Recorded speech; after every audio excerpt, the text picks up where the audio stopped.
What a roller coaster ride.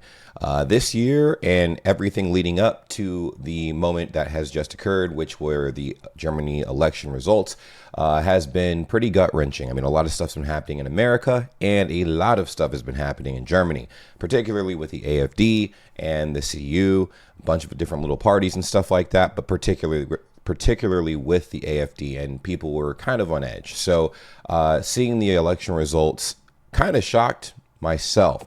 We're going to take a look at it really quick, kind of go over what all of this means, and then you guys can leave your opinions in the comments down below. A lot of people are freaking out over the egregious amount of support that the AfD has been able to bolster from all of Germany and whatnot. But when I looked at one map, and it seemed like most of their support came from East Germany, but I'm not sure how accurate that was. So let's go ahead and dive into it. I have a video here that we're going to be checking out, and we're going to go from there.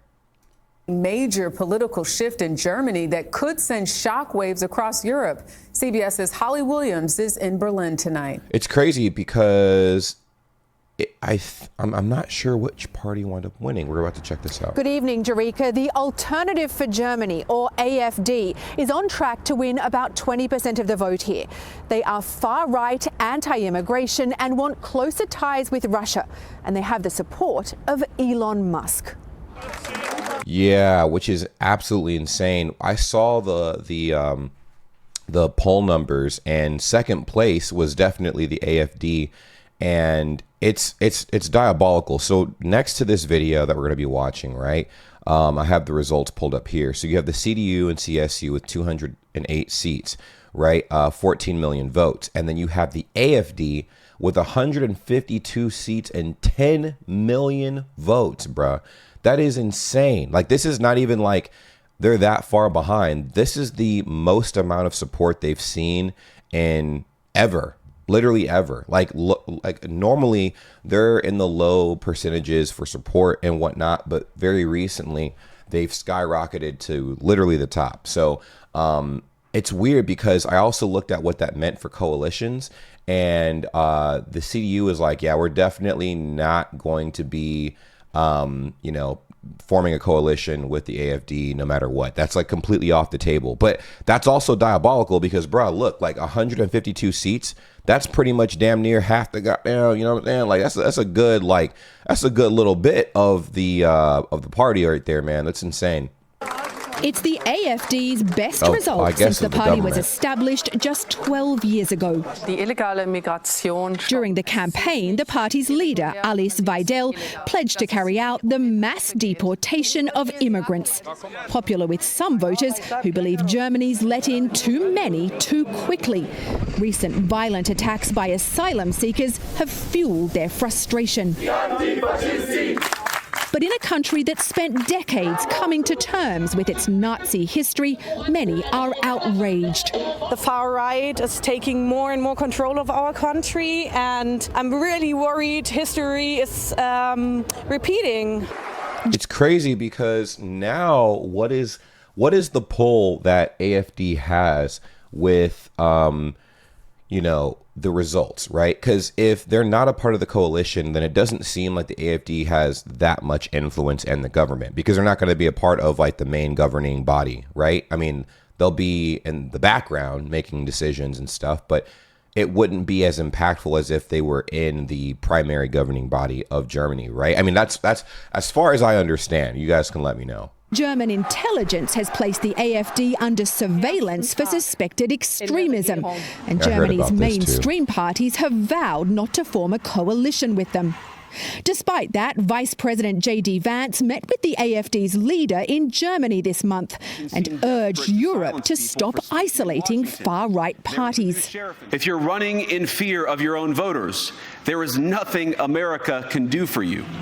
Elon Musk publicly endorsed the AfD, making a virtual appearance at one of their campaign events. I will say for sure, and everybody knows this moment right here, if anything, this definitely helped push a lot of people in that direction. There were already tons of people in AfD's direction, but this absolutely aided in that, which I think is crazy, because every time we have elections, it's not like we get like German politicians endorsing who we should vote for, right? And we came out of nowhere with a slam dunkerino, and we're like, yo, you should vote for Alex Vito or Vital or whatever her last name is. And people are like, bruh, like, mind your business. What the heck? We were not like messing with your election. But obviously, it was definitely not the case for Elon Musk and several other people and whatnot, JD Vance and a few other people as well, that had a part to play in pushing people into the direction of the AFD. But it's insane. Like, because I'm like, there's no way they don't get like a large, like, chunk of governmental power right after the election, since they're the second biggest party. Also, what does that mean for the voters? Are the voters completely defeated now that like the CDU has definitely completely wiped off the table the fact that AFD will definitely be a part of the governing body? Because AFD is like, we are willing to work with you, we will form a coalition with you guys. I don't know. And I'm not sure what the deadline is for this coalition to be formed, because there hasn't been a coalition formed yet as of this video. I think you're really the best hope for Germany. And Musk has also voiced support for others on the far right in Europe. Rory Stewart is a British Conservative and former Member of Parliament. He told us Musk's activities are having an immense impact, and like many others, he's worried. I think Elon Musk is profoundly reckless. He thinks that a country is like building a rocket ship very quickly, and it doesn't matter if it blows up.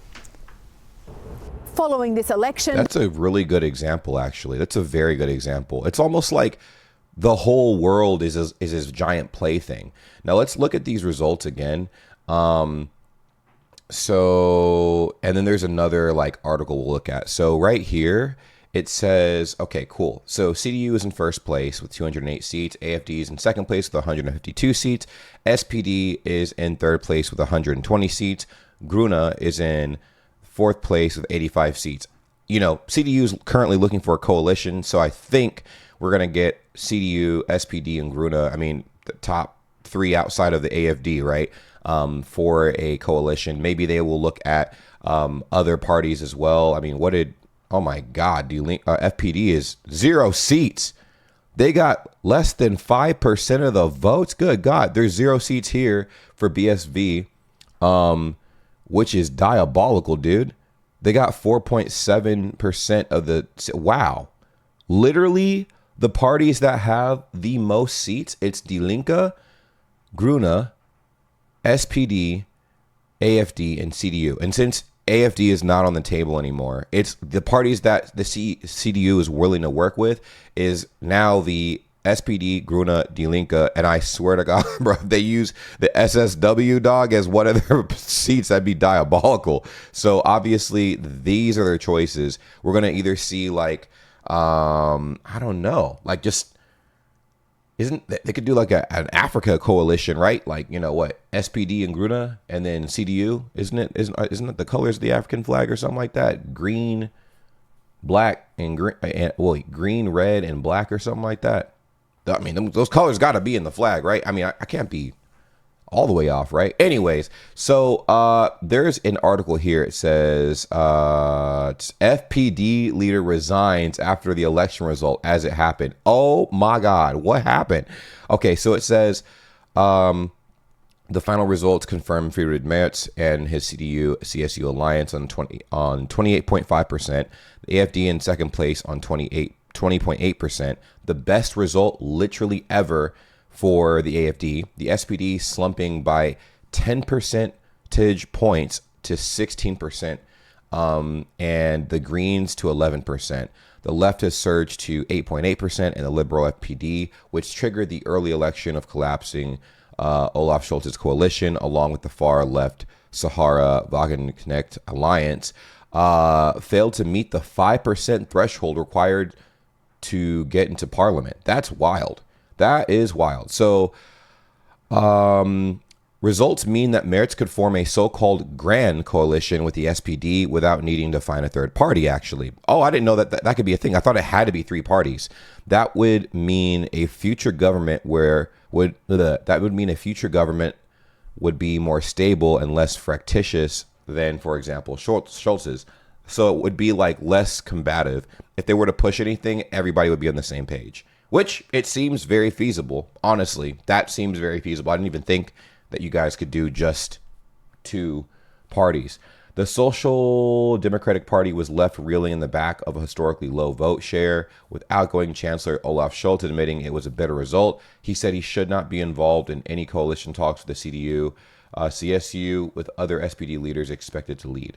Merz hailed a historic election evening and acknowledged the responsibility and the scale of the task ahead. He said he planned to form a coalition by Easter and told party faithful that the world out there is not waiting for us for lengthy negotiations. I also heard that Merz was talking about, he was talking to other EU leaders about, kind of standing up against America and our bullying right now. So that's been pretty interesting. Let's look at this, though. These 2 points are pretty interesting. It says Alex Weidel, co-leader of the far-right Alternative for Deutschland, called the result historic for her party, having doubled the number of votes from 2021. Weidel said her party remained open to coalition talks with other parties and said excluding the AfD was the equivalent to voter fraud, which is interesting that she said that, because I, again, do not know what this means for the voters. How are the voters feeling that voted for the AfD, that feel like their vote was pretty much just cast to the wayside because they don't even have a chance to be in government right now, at least in the primary governing body, allegedly, since the CDU does not want to even, put them in coalition talks. The AfD swept all 5 former East German states, Mecklenburg, Vorpommern, Brandenburg, Saxony-Anhalt, Saxony, and Thuringia. It won well over 30% of the vote in each state and as much as 38.6% in Thuringia. That's where the AfD made history in September as the first far-right party to win a state election since the Second World War. Oh my God. All right. Now, this is what we were looking at initially. That's what got me to click on this in the first place. Christian Lindner, the leader of the liberal FDP, who's falling out with Scholz, triggered the collapse of his coalition government and paved the way for early elections, resigned after his party failed to reach the 5% threshold to re-enter parliament. Oh my God, that makes sense. That's unfortunate. In a post on X, he said he would retire from active politics and said he hoped the election would bring a new start for Germany. I mean, it is, but we can't ignore the fact that the AfD is pretty much on the bumper of first place right now. So this is what I wanted to get into. German elections bring complicated coalition talks. What are we working with? Yeah. Now, let's go ahead and accept all that. Please don't have me pay for this damn. All right, here we go. Friedrich Merz's CDU and the Bavarian sister party CSU have won the German elections, getting some 28% of the votes. The far-right AfD came in as the second largest party with some 20%, followed by the SPD 16%, Greens 12%, and Left Party 9%, and the BSV 5%. At 9 p.m. Central Eastern Time, the FPD had not made it into parliament with slightly less than the required 5% threshold. However, given how close it is, the final result could still shift the balance for the BSV and FPD. The 84% voter turnout was the highest since reunification. A few important observations. The 3 parties of the collapsed government coalition lost some 18 percentage points of their 2021 votes, with the SPD and the FPD suffering severe losses. At the same time, far-right and far-left parties gained almost 20% points compared with 2021, reaching almost 30% of the total votes, which is insane. It's basically low-key turning into America, dude. Because, we only have 2 parties. So basically, the left is super left and the right is super right. And that's all we have for choices in America. Technically, there's other, parties that we could vote for, but you would be pretty much wasting your vote because they have not a singular shot in the universe of winning, since all of our old money goes to the Republican Party and the Democratic Party. So it seems like Germany's slowly turning into that. Y'all have all these options, and then there's, the far right, far left parties being supported the most. It says, and there's more. Despite winning the elections, Merz's CDU had the second weakest result ever. The SPD had the worst result ever. The four parties of the political center, CDU, CSU, SPD, Greens, and FPD, received almost 90% of the votes in 2002. Today, it was slightly more than 60%. The German political landscape has become more fragmented than ever. So here are the complicated negotiations that will be happening real soon. The fragmentation of Germany's political landscape will make the upcoming coalition negotiations very complicated.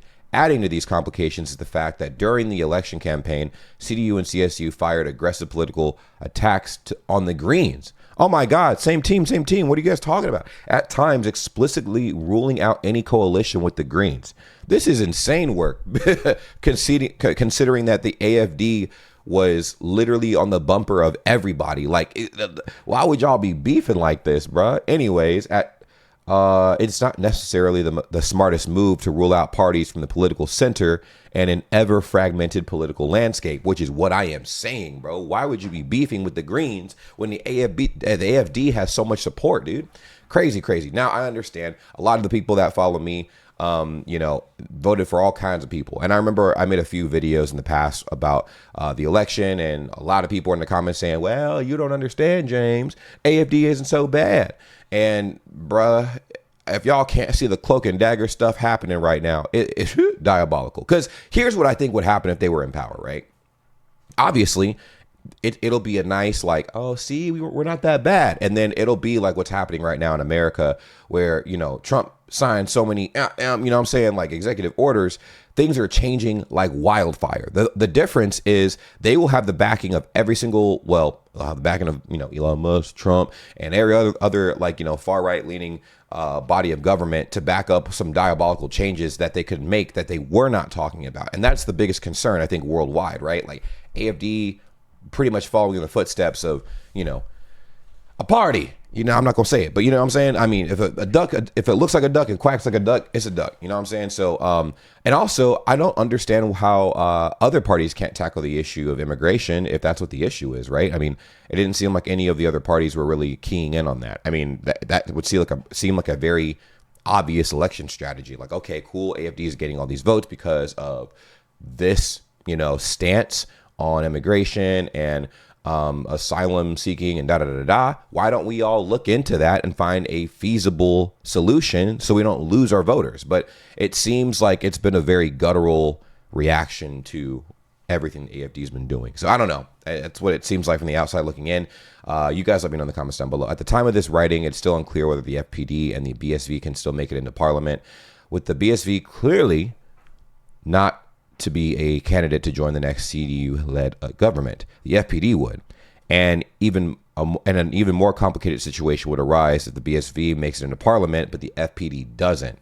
In this scenario, the CDU, CSU would need two coalition partners, the SPD and the Greens, which is also what I was looking at. I'm like, God dang, that is going to be crazy. The CDU kneeling before the Greens, a new elections or surprise move towards the AFD could then no longer be ruled out. And that's what I am also saying. So CDU did say that negotiations with the AFD were completely off the table, but with Friedrich Merz being the leader and stuff like that, he said those things, but he could back up and rewind what he said and start talks with the AFD and then give a speech and like, hey guys, look, it's not that bad. Imagine a government where it's the AFD and the CDU. I'm like, oh, Lordy, Lord. Like, literally, it's like watching a shit show right now. But America, oh my gosh, we're definitely, we're cooking too in a not so great way. So all that being said, what are your guys' thoughts and feelings on that? Very shocking stuff. I'm pretty sure we're going to see a lot of talks and videos and, updates from so many different sources and whatnot over the next, few months. How long does it take for coalitions to be formed? Because he said by Easter, this will be taken care of, which is like 2 more months from now. That's kind of wild, unless Easter's in March. Yeah. I mean, is Easter in March this year? I don't know. Anyways, let me know in the comments down below. I will see you very soon. I'm working on a few projects. I'm taking way too long to get them out. So expect videos like this from me. Take care. Peace.